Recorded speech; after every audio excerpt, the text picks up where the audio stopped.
வாழ்க வையகம், வாழ்க வளமுடன். பிரேமம்மா, நான் முடிச்ச உடனே நீங்க ஒரு பாட்டு பாடுங்க.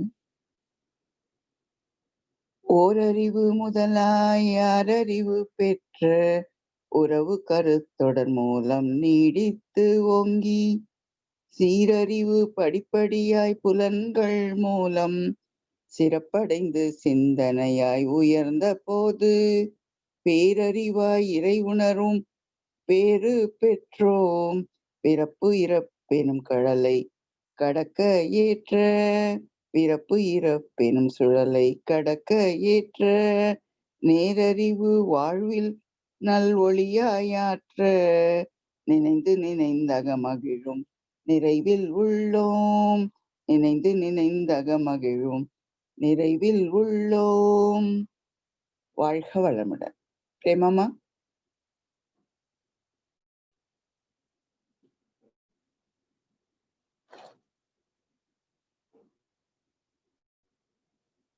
வாழ்க வளமுடன். உலகினிலே வாழும் உயிரினங்கள் எல்லாம் ஓரறிவு முதலாறு அறிவுக்குள்ளாம்.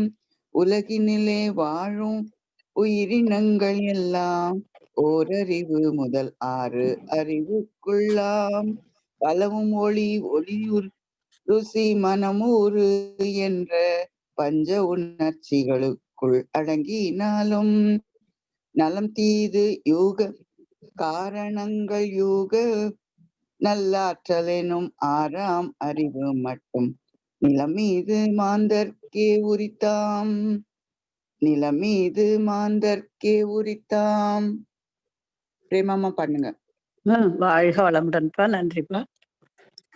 உய்யும் வகை தேடி உள்ளம் உருகி நின்று உயர் ஞான தீட்சையினால் உள்ளொடுங்கி உணர்வு என்ற பெரும் பரமடைந்தே மேல்நிலையில் மனம் நிலைத்து நிற்க நிற்க ஐயுணர்வும் ஒன்றாகி அறிவறிந்தே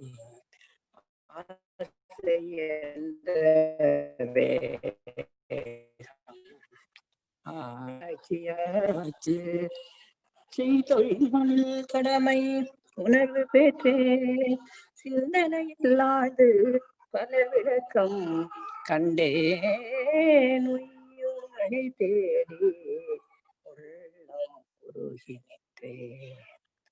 வாழ்க வளமுடன். நன்றிப்பா. புதிய அருள்நிதியர் வழக்கம் போல் இது தொண்டுக்கு வரும் அருள்நிதியர்களை எப்படியெல்லாம் சிறந்த முறையிலே தொண்டாற்றுவோம் என்று இந்த அருள்நிதியர் தகுதியை ஏற்றுக்கொள்ளும் விதமாக அருள்நிதியர்கள் ஏற்புரை வழங்கிக் கொண்டிருக்கின்றார்கள். அருள்நிதி கார்த்திகேயன் ஐயாவை பற்றி அறிமுகம் செய்யாமலேயே அனைவருக்குமே அவர் மிகவும் பரிச்சயமானவர். மிகுந்த முறையிலே வேதாத்திரியத்திலே ஆழ்ந்த ஈடுபாட்டோடு செயலாற்றிக் கொண்டிருப்பவர். அவரை கூப்பிடுங்கம்மா வித்யாமல்லம்மா. வாழ்க வளமுடன் ஐயா. இன்றைய புதிய அருள்நிதியர் ஏற்புரை வழங்க அருள்நிதி கார்த்திகேயன் ஐயா அவர்களை அன்புடன் அழைக்கிறோம். வாழ்க வளமுடன் ஐயா. வாழ்க வையகம், வாழ்க வையகம், வாழ்க வளமுடன். குரு வாழ்க, குருவே துணை. வாய்ப்புக்கு நன்றிங்கம்மா. முதல்ல இருந்த இடத்திலேயே அருள்நிதியர் பயிற்சி முடித்து சான்றிதழ் பெறறதுக்கு உதவியா இருந்த இறையருளுக்கும் குருவருளுக்கும் மிக்க நன்றி. அதற்கு கருவியாக இருந்து நம்ம எல்லாத்தையும் ஒருங்கிணைச்சு செஞ்ச அருள்ஒளி ராஜாராம் ஐயாவுக்கு நன்றிகள் பல கோடிகள். வேதாத்திரியத்தில் அருள்நிதி பொறுப்பேற்றவர்களின் ஏற்புரையா எல்லாருமே ரொம்ப சிறப்பா சொன்னாங்க. என்னுடைய கருத்து எல்லாத்தையும் எல்லாருமே சொல்லிட்டாங்க. ஸோ அடியனுக்கு சிந்தனை செய்தல் அப்படின்றது ரொம்ப பிடிக்கும். இதே எந்த விஷயத்தையும் சிந்திக்கணுன்றதுல இயல்பாவே ஆர்வம் அதிகம். வேதாத்திரியத்துக்குள்ள வந்ததுக்கு முன்பாகவே ரமணருடைய கருத்துக்கள்லாம் சிந்திச்சதுலாம் ரொம்ப ஆர்வம் அதிகம். அப்படி சிந்தனையிலேயே குவான்டிடேட்டிவா இருக்கிற மெட்டீரியலிஸ்டிக் வேர்ல்டு ஒரு இடத்துல கான்செப்சுவலா கன்வெர்ட் ஆகிறது ஓரளவு நல்ல புரிதல் இருந்தது. ஆனா அதை இப்படிதான் அது இருக்கு அப்படின்றத அக்குவேர் ஆணிவேரா பிரிச்சு போட்டு இதுதான் அது அப்படின்றத எடுத்து காட்டியது மனவளக்கலை மட்டும்தான். மகிழ்ச்சி கொடுத்த மனவளக்கலை தான். அதுல ஆழ்ந்து சிந்தனை செய்யும் பொழுது பெரிய ஆனந்தமான உணர்வுகள்லாம் எல்லாருக்குமே கிடைக்குது அப்படின்றது ரொம்ப நிதர்சனமான உண்மை. ஸோ மனவளக்கலைக்குள்ள வருவதற்கு அடியனின் வாழ்க்கை சூழலும் குடும்ப பின்னணியும் ரொம்ப முக்கிய பங்கு வகிச்சுது. ஸோ அந்த காலத்துல சித்தர்கள்லாம் ரசவாத வித்தை அப்படின்னு ஒண்ணு செய்வாங்க. அதாவது இரும்பை எப்படி தங்கமாக்குறது, தாமிரத்தை எப்படி தங்கமாக்குறது, இந்த மாதிரி பல உலோகங்களை எப்படி மாற்றுறது அப்படின்றது. ஆனா அவங்களுக்கெல்லாம் ஆதி வித்தையா இருந்த ஒன்ன மகரிஷி நம்மளுக்கு எல்லாத்துக்கும் அப்படியே எடுத்து கொடுத்துட்டு போயிட்டாரு. அது என்னன்னா மனதை எப்படி தங்கமாக்குறது. அந்த ஒரு உயர்ந்த வித்தையை மகரிஷி நமக்கெல்லாம் கொடுத்துட்டாங்க. அதை அவருடைய கருத்துக்களை படித்து அவர் சொல்லும் சொற்பொழிவுகளை கேட்டு அவர் தந்த பயிற்சிகளை தொடர்ந்து செய்யும் பொழுது அதுல கிடைக்கிற ஆனந்தத்துக்கு எல்லையே இல்லை. ஸோ அப்படி மனதை வளமாக்குறது மட்டும் இல்லாம இந்த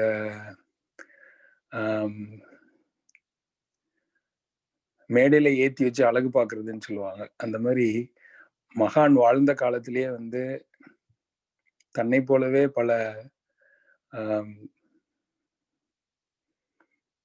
நிலையில இருந்து தொண்டாற்றுறதுக்கு ஒவ்வொருவரையும் உயர்த்தி அவங்கள மேடையில வச்சு அழகு பார்த்த மிகப்பெரிய அன்பும் கருணையும் வடிவமான ஒரு மகானுக்கு சீடர்களா நம்மளாம் இருக்கிறது. நான் அந்த மாதிரி ஒரு நிலையில உயர்த்தப்பட்டுள்ளது எனக்கு கிடைத்த அரிய வாய்ப்பு. அந்த வாய்ப்பை அனுக்ஷணமும் உணர்ந்து அதை எப்படி இன்னொருத்தவங்களுக்கு எடுத்துட்டு போகணும் அப்படின்றத ஆழ்ந்து சிந்திக்கும் பொழுது கிடைத்த உணர்வு என்ன அப்படின்னா, எப்ப நம்ம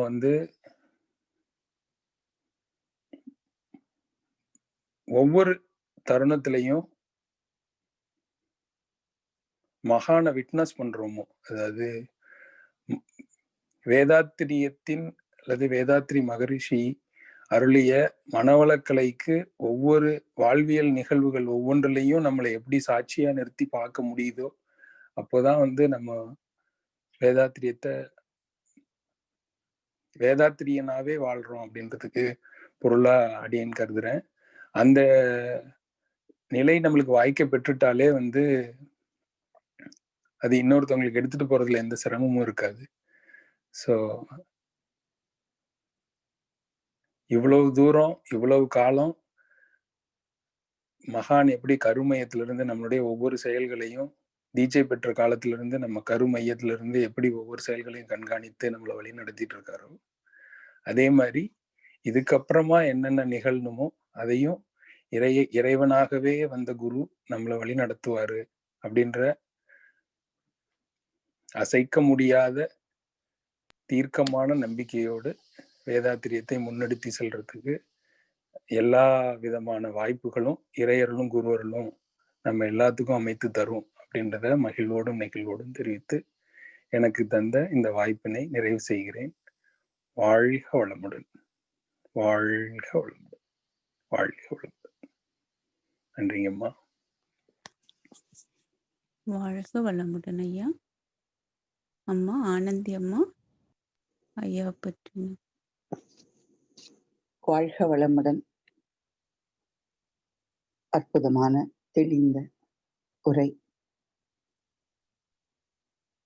புரிந்து கொண்டு வேதாத்திரியத்தை, அதுக்குதான் நேற்று தான் அதை பத்தி பேசினோம். பண்பட்ட மனத்துல அந்த விதையை போட்ட உடனே அது விருட்சமா வளர்ந்து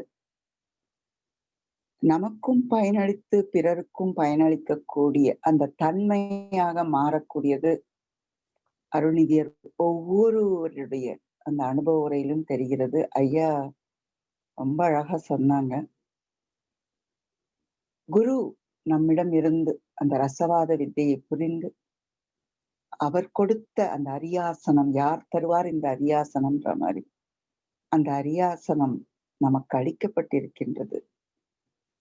அன்பினால் கருணையினால் அதை உணர்ந்து அதே அன்பையும் கருணையும் சமுதாயத்திற்கு தொண்டாக மாற்றிட வாழ்த்தி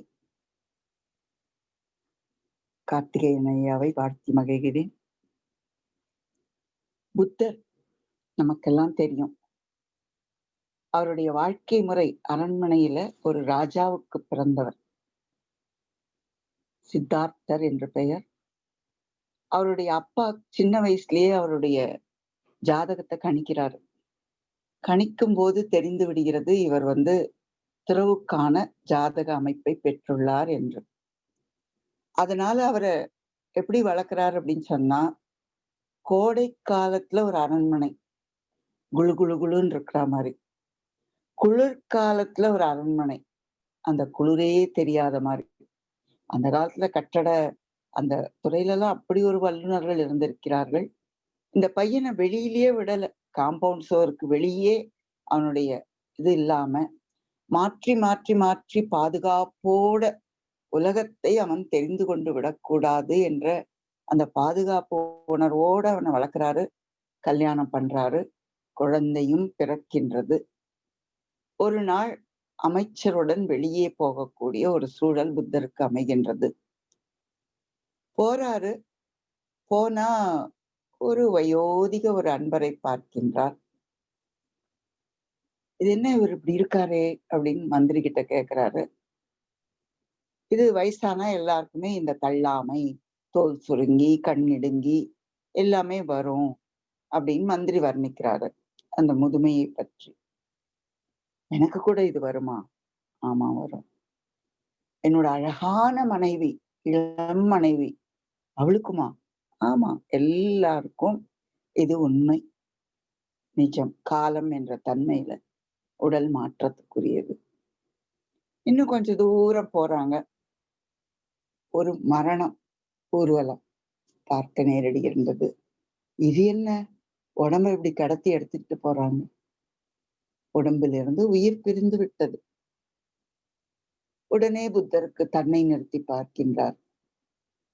எனக்கும் ஆகுமா? இப்ப பிறந்திருக்கே என்னோட குழந்தை, அது கூட இந்த மாதிரி ஆகுமா?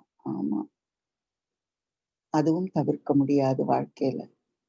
இப்படி அந்த பயணத்தில் மந்திரியோடு கூடிய நடந்த அந்த பயணம் ஒரு மரணத்தை சந்திக்க நேர்ந்து, முதுமையை பார்க்க நேர்ந்து, ஒரு ஏழ்மையை சுற்றி வறிய நிலையில் உள்ள மக்களை சந்திக்க நேர்ந்து அவரை அந்த க்ஷணம் மனம் மாற்றி விடுகின்றது. அன்று இரவே இது என்ன வாழ்க்கை, இதுக்கா அப்படின்ற மாதிரி ஒரு முடிவோடு அரண்மனையை விட்டு வெளியேறி விடுகின்றார். தேடுகின்றார். என்னென்னமோ முயற்சி பண்ணுகின்றார். அலைகின்றார்.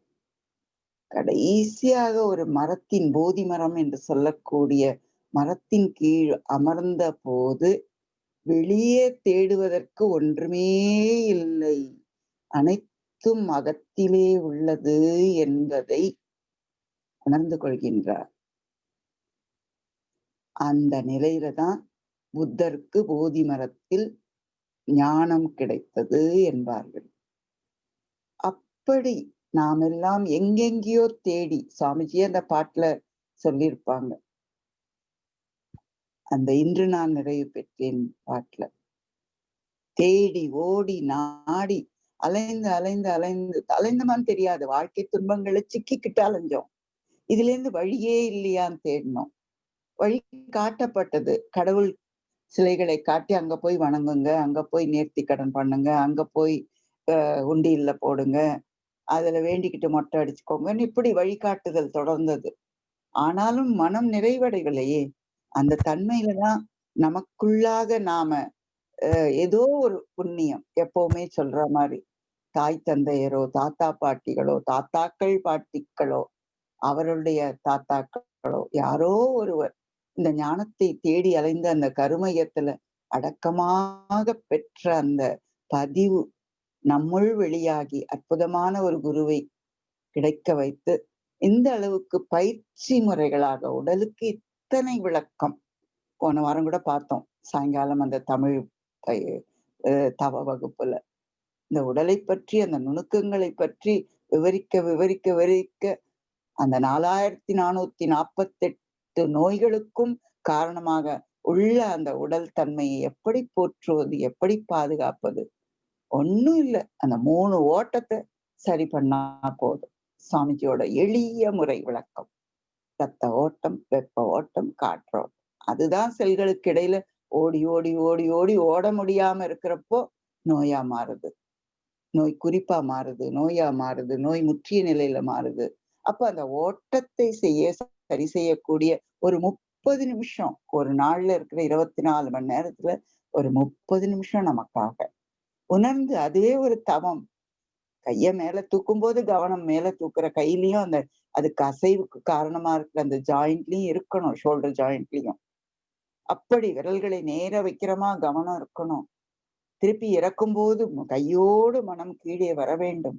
இப்படி மனதோடு இணைத்து இணைத்து இணைத்து இணைத்து அந்த உடலுக்கான பயிற்சி, உயிருக்கான பயிற்சி. அந்த உயிர் காயகல்பத்துல கூட சொல்லுவோம், அஸ்வினி முத்திரை, மூச்சை இழுங்க, நாக்கமடிங்க, மூச்சை இழுங்க, உடல் முழுவதும் நினைவோடு மூச்சை விடுங்க, மனம் ஒன்றி மனதை இணையுங்கள். அப்படி ஒவ்வொன்றிலும் அந்த மனதை கொண்டு மனவளக்கலை என்ற இந்த அற்புதமான வித்தையை, எளிய முறை வித்தையை, நமக்குள் சென்று நாம் பயணப்படக்கூடிய வித்தையை அலைந்து அலைந்து அலைந்து புத்தர் கண்டுபிடித்த அந்த உடல், உயிர், மனம், அறிவு பற்றி அந்த ஞானத்தை ஐயா சொன்ன மாதிரி இப்ப ஜூம்ல உட்கார்ந்த இடத்துல அந்த அறிவுக்கு விளக்கம், உயிருக்கு விளக்கம், உடலுக்கு விளக்கம், மனதுக்கு விளக்கம் என்று விளங்கிக் கொண்டிருக்கின்ற அந்த விளக்க விளக்க விளக்க நமக்குள்ளாக இருக்கிற அந்த விளக்கு ஒளி பெறத் தொடங்குகின்றது. அந்த வெளிச்சம் முதலிலே நமக்குள்ளே பரவத் தொடங்குகின்றது. தமசோமா ஜோதிர்கமய, அந்த இருட்டிலிருந்து மெல்ல நாம வெளியில வரோம். அந்த வெளிச்சம் நமக்குள்ளாக பெறப்பட்ட வெளிச்சம் தானே வெளியேறி மற்றவர்களுக்கும் பரவக்கூடிய நிலையில தயாரா இருக்கிற நிலையில தான் நமக்கு இந்த தொண்டு என்ற அந்த பதவி கிடைக்கின்றது. அந்த அந்த தொண்டு என்ற தன்மையில எல்லாருக்கும் அமைஞ்சிடாது, குடும்ப சூழல் அமையாது, அவங்க ஆசைப்பட்டா கூட சில சமயம் நடக்காது. அந்த மாதிரி அது போக்குவரத்துல இருந்து இன்னொன்னுல இருந்து எத்தனையோ தடங்கள் இருக்கும். குழந்தைகள் சின்ன குழந்தைங்களா இருப்பாங்க, அது பண்ண முடியாம தடங்களா இருக்கும். ஆர்வம் மேலிட்டு இருந்தாலும் சூழல் அமைவது அதை விட பெரிய ஒரு பாக்கியம். அப்படி ஒரு பாக்கியத்தை சுவாமிஜி நமக்குள்ளாக பயிற்சியும் கொடுத்து, அதற்கான வாய்ப்பையும் கொடுத்து, பயிற்சியை மற்றவர்களுக்கு சொல்லிக் கொடுப்பதற்கான நம்மளுடைய அந்த ஆர்வத்தையும் அவரே தான் கொடுக்கிறார். அவன் அருளாலே அவன் தாழ் பணிந்து, இத்தனை அருளுக்கும் காரணமாக இருந்த அருளுக்கு, பேரருளுக்கு நன்றி சொல்லி அந்த அருளை நமக்குள் தக்க வைத்துக் கொள்ளக்கூடிய அருளாளர்களுடன் இணைந்து நமது பணியை தொடர்ந்து செய்யக்கூடிய அத்தனை வல்லமையையும் பெறுவோம். வல்லமை தாராயோ என்பார் பாரதி. அந்த வல்லமையை தந்து விட்டார் மகரிஷி. அந்த வல்லமை மனித குலத்தில் துன்பப்படுகின்ற ஒவ்வொருவருக்கும் உரித்தானது. அதை கொடுக்க வேண்டிய பொறுப்பு நமது. எந்தெந்த ஜீவன் அதற்கான அந்த தேடல்ல இருந்து நம்மை நாடி வருகிறார்களோ அவர்களை அனைத்து அரவணைத்து அந்த தன்மையிலே அவர்களை மெல்ல மெல்ல மெல்ல இதே ஒளி அவங்களுக்குள்ளேயும் விளக்கு எரிஞ்சிட்டு இருக்குது. அது கொஞ்சம் மூடி இருக்கு. அந்த திரியில கொஞ்சம் நெருப்போட அந்த கரி சேர்ந்து வெளிச்சம் வெளியில வராம இருக்கு. அந்த தன்மையில அப்படி ஒரு அருள் வெளிச்சத்தை அவர்களுக்கு தூண்டிவிடக்கூடிய அந்த தன்மையில நம் வாழ்க்கையை அமைத்துக் கொள்வோம். பயிற்சி முறைகளை நாம் தொடர்ந்து செய்வோம். பிறரையும் செய்விப்போம், ஊக்குவிப்போம். வாழ்க்கையை தொண்டாக மாற்றிக்கொள்வோம். தொண்டாற்றி இன்பம் காண்போம் என்று சொல்லி நிறைவு செய்து கொள்கிறேன் ஐயா. வாழ்க வளமுடன். நன்றிகள் அனைவருக்கும், வாழ்த்துக்கள் அனைவருக்கும். I feel like having or getting this opportunity is purely because of grace of Guru and God, and witnessing that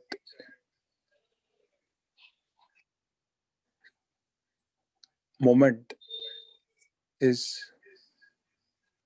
really a blissful state, and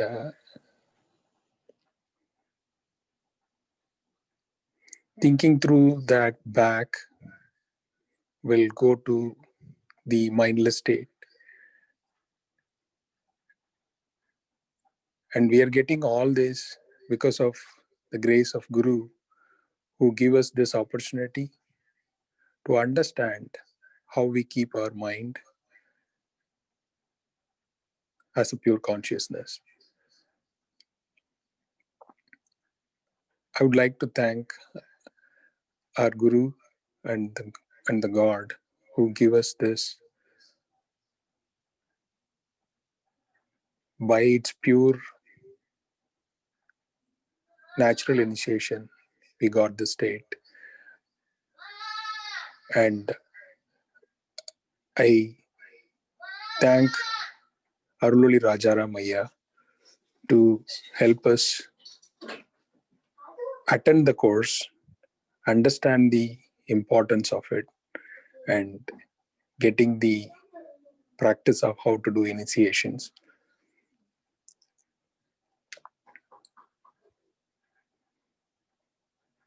When we feel that thanking status, that thanking status in deep is rooted with the pure love and compassion. That is what is transforming into the thanking status. So our Guru give us this with the same love and compassion, and raising us to a level where we can transcend the same sensation of what we get by the direction of Guru doing the regular practice. And he gave the status of, or the duty of a Jnanasriyar to us. And by understanding this deeply will really help us to do our duty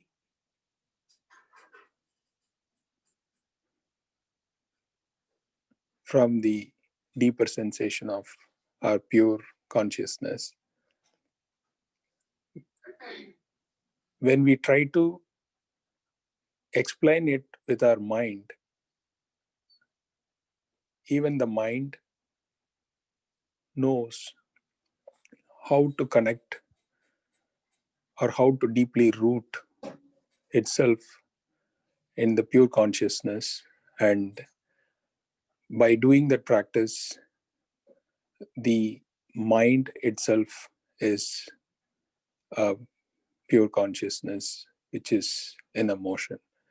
So by giving all this sensation, by his explanation and practice,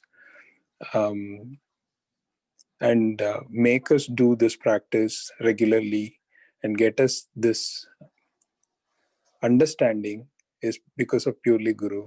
So how to take forward is also happens on its own, and we just have to witness it.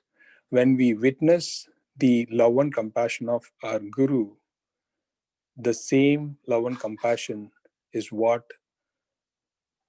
exists in the whole universe, and that is the mega net where we can land on and then spread Vedatriyam throughout the world.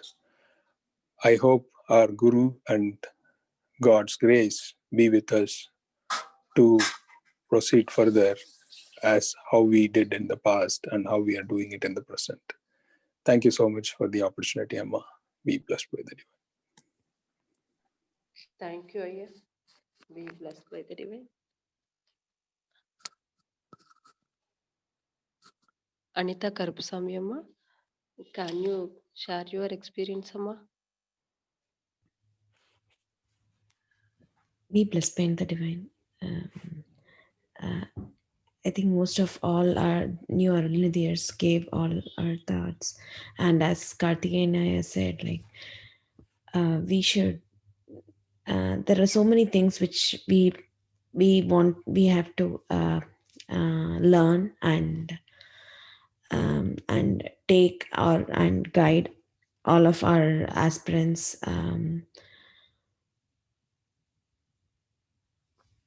so that it would help them to streamline their life and activities in life. I am very thankful to get such a guru, Vedatri Maharishaya and Arulaya also like guided. Arulaya has guided a lot for us to get streamlined ourselves and to help others. And to help others to become better, to get better state from what they are in. Thank you so much, Amma, for the wonderful opportunity. Thank you, Amma. Be blessed by the divine.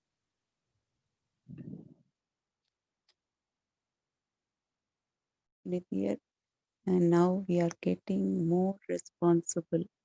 That's what I'm thinking every day. That's going on in my mind nowadays.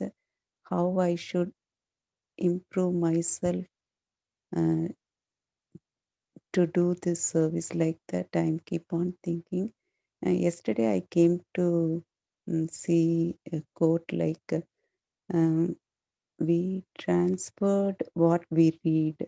That line I like to share today with everyone.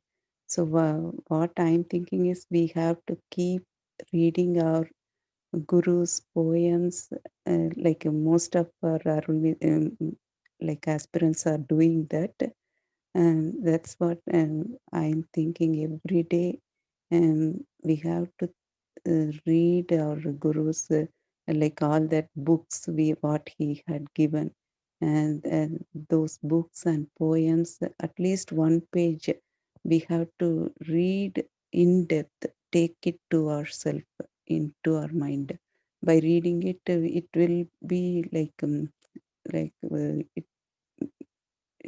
depth, it will be in us, so that when we are doing the services, it will automatically flow out through us. So that's what one thing I like to share it today, Amma. And also I want to thank our Guru and Irai Nilai and Arul Ayya Avargal. Yeah, he is guiding us in every move. The past few months, I'm in our Chicago Manram. All this period, I have groomed very well, that I could say strongly, Amma. For that, I have to thank Arulaya. Every day I'm doing that, and also I'm adding Ayya in my blessings every day. And also all the aspirants every day, everyone's sharing is helping me and tuning me to groom me in well manner, Amma, and in the right path to travel, Amma. Thank you so much for giving me the opportunity. Be blessed by the divine, Amma. Thank you, Amma. Nice experience, Amma. Be blessed by the divine. Be blessed by the divine. Be blessed by the divine, Amma.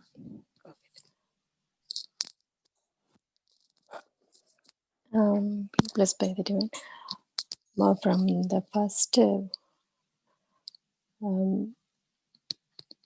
From the first I entered the Vedatrium, I'm thinking this is very new to me.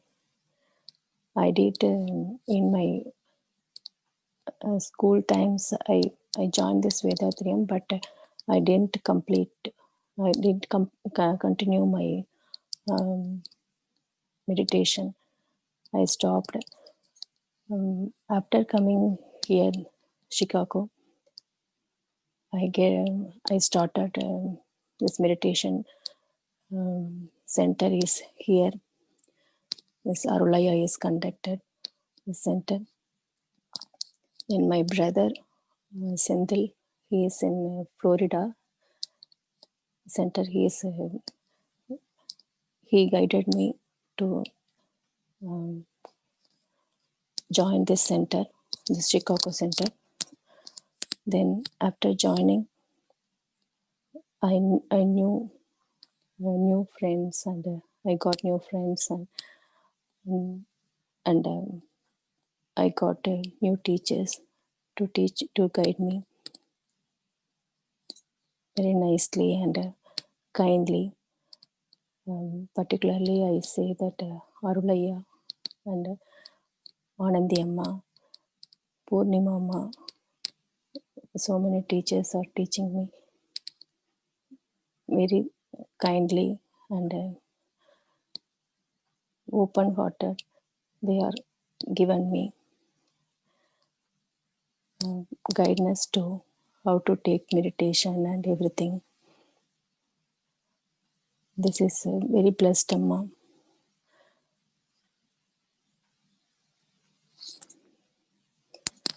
I will slowly I will learn all meditations, and